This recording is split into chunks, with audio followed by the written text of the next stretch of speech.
Hello les yoginis et les yogis et bienvenue sur Yoga TV. Cette semaine, on va voir ensemble comment étirer la hanche, l'assouplir pour pouvoir contrer le mal de dos. Donc les causes du mal de dos, elles sont multiples, mais nous aujourd'hui, on va se focaliser sur nos adducteurs. Donc ce sont les muscles qui se trouvent à l'intérieur des cuisses et on accumule beaucoup de tension dans ces zones. On étire rarement nos adducteurs et donc ça va créer de la rigidité au niveau du bassin, on va manquer de mobilité et ça peut se propager jusqu'au bas du dos en créant des douleurs. Donc on va travailler sur l'ouverture des hanches, on va amener de la mobilité, de la souplesse pour dire bye bye au mal de dos grâce à la posture du papillon. C'est parti, je vous montre ça tout de suite.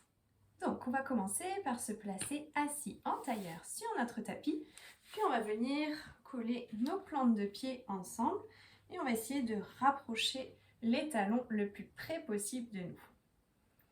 On va garder le dos bien droit, étirer la colonne.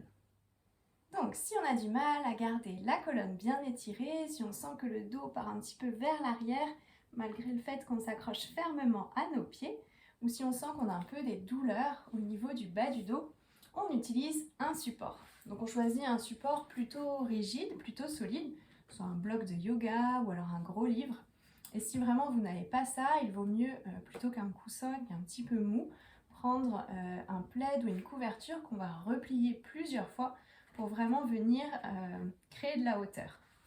On va venir s'asseoir sur notre support pour surélever le bassin et ça va nous aider à maintenir la colonne bien étirée. Donc une fois qu'on est installé, on vient attraper les pieds avec les mains, on étire la colonne, on relâche les épaules et puis on vient faire des petits mouvements de battement avec les jambes, comme des battements d'ailes de papillon.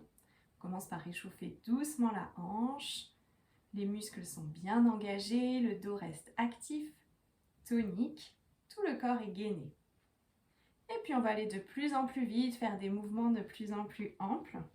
Pour continuer de bien échauffer, on essaye d'amener les jambes, les genoux le plus près du sol en gardant la colonne bien droite.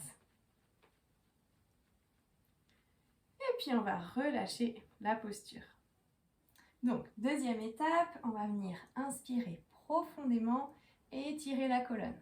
Et à l'expire, on vient descendre la poitrine vers la terre. Doucement, on garde le dos tonique, actif et bien engagé.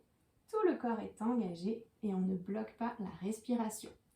On va continuer d'inspirer et à chaque expire, on amène un petit peu plus la poitrine vers le sol.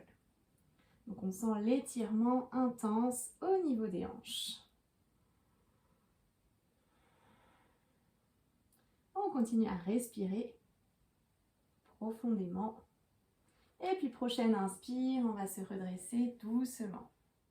Et si on veut une version un petit peu plus relaxante, on va venir étirer passivement. Donc on va prendre une profonde inspire comme tout à l'heure. Et puis à l'expire, on va venir arrondir le haut du dos, pencher la poitrine vers le sol et on peut même relâcher les mains. On continue à respirer calmement, profondément. Et puis on laisse la gravité amener la poitrine doucement vers le sol, sans forcer. On continue avec la respiration et on sent un étirement un peu moins intense au niveau de l'articulation de la hanche. Prochaine inspire, on va venir pousser dans les mains pour se redresser doucement. Et on n'hésite pas à détendre un petit peu les jambes parce que c'est un étirement qui est plutôt fort. Donc on peut pratiquer cette posture en fin de journée quand on sent qu'on a besoin d'étirer et d'apaiser un petit peu.